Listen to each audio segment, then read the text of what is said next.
Hey everybody, today's video is going to be about Monopoly, and I'm going to be trying to argue that the game is actually quite fun if you play it properly.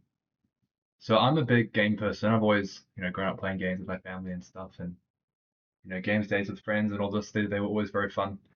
And Monopoly was a very divisive game. I want to say it's a love-hate game for a lot of people. They love it or they hate it. But I think if I'm being honest, most people just hate it. So when I'm hanging out with friends and I want to play Monopoly, I'll recommend it, and everyone's like, "No, that game sucks. Why are we playing Monopoly? Let's play something else." And there are some very common critiques of Monopoly, and I'm gonna quickly go through the ones that I hear a lot. And I'm gonna argue that we can fix all these critiques, or that they're not actually valid critiques. All right. So firstly, the game takes too long, which is true.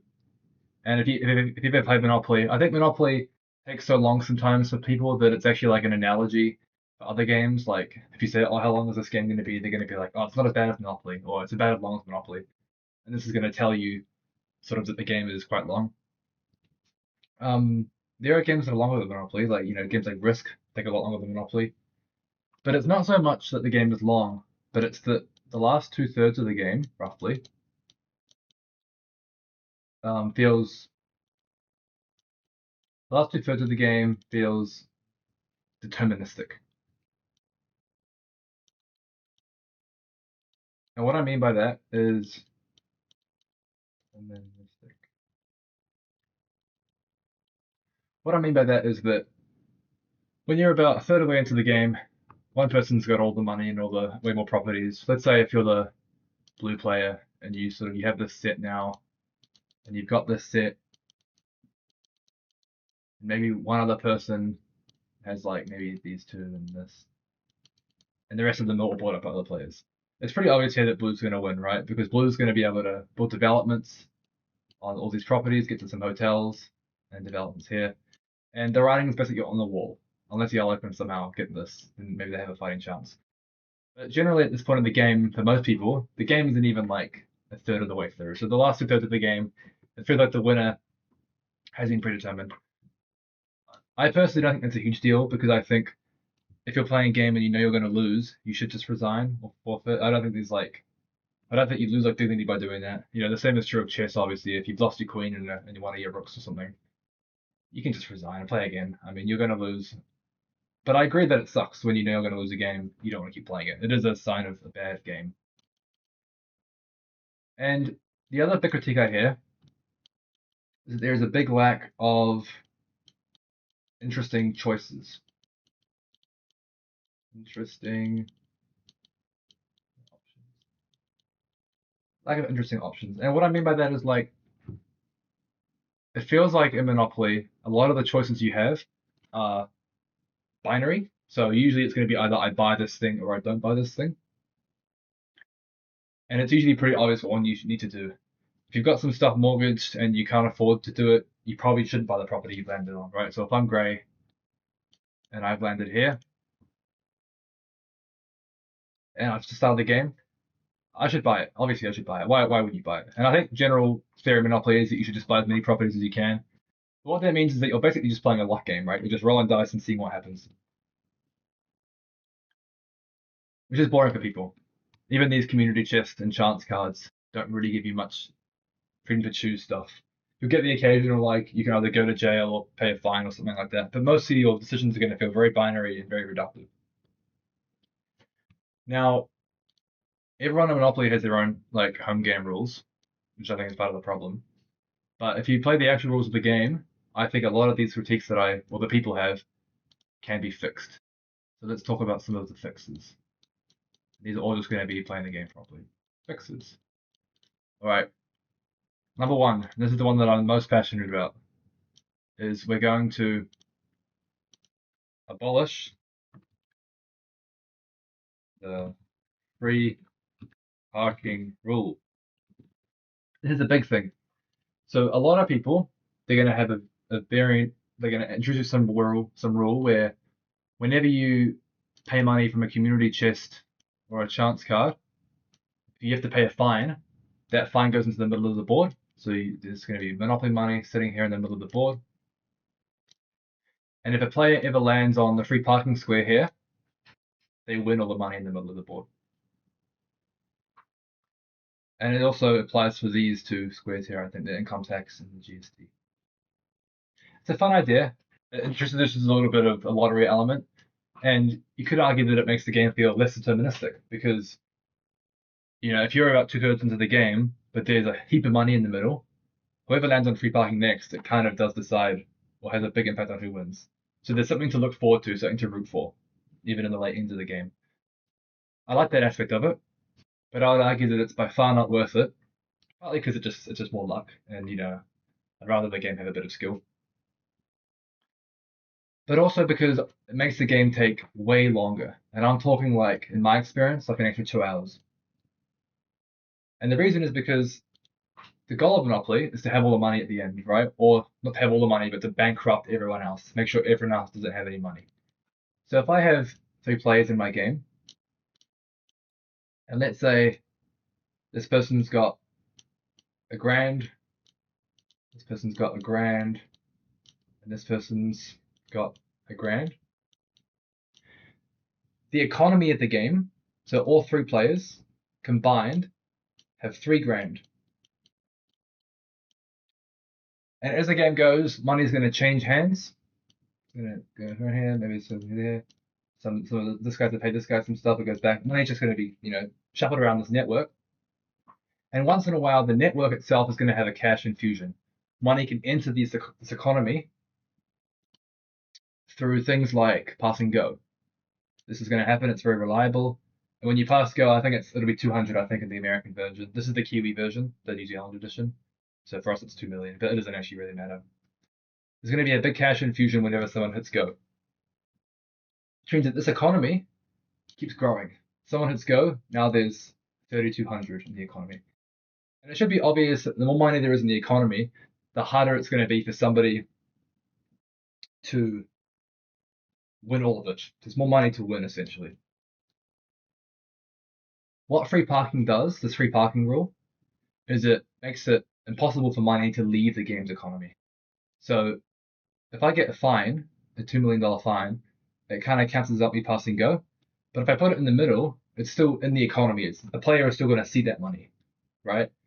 So if I pass go and then land on the income tax, which famously sucks to happen, even though I haven't gained an extra $2 million, there's now $2 million more in the middle. So it's $2 million to still enter the game's economy. Anyway, so the idea is that this is going to make the game take way longer because it's going to keep injecting more and more cash without removing cash. That's a big important thing. Now, my second fix is to allow trading, which is allowed in the game, but a lot of players don't really do it or don't think they can do it. And when I say trading, I mean trading properties for money or properties for properties. So if one player has 2 red properties, let's say this yellow person again has these 2 properties, right? And they really need this one. This is the one that they need. And another guy, the purple player, has these 2 properties, and they really need this one. But let's say the purple guy has this one, and the yellow guy has this one. They are allowed to trade. And now they both complete their set, which is the goal of the game, really, is to get a monopoly, which is where the word comes from. This makes the game way more strategically interesting because now your decisions, you now have a lot of interesting options. Because at any given point, you can offer a trade to any given player. You can work out the negotiations of the trade. And now the decisions that you make in the game aren't just going to be binary. Do I do the thing or do I not do the thing? There's going to be some wheeling and dealing, some haggling over prices. Do I offer this person $2 million extra or $3 million or $4 or $4 million? Do I want to wait one round before I make the trade? Because what if I land on a nice property? The other thing is that it creates a more honest analogy for an economy because as the game goes on, these properties are going to be worth more. Which is partly why at the start of the game, I think you generally want to buy as many properties as you can. So as the game goes on,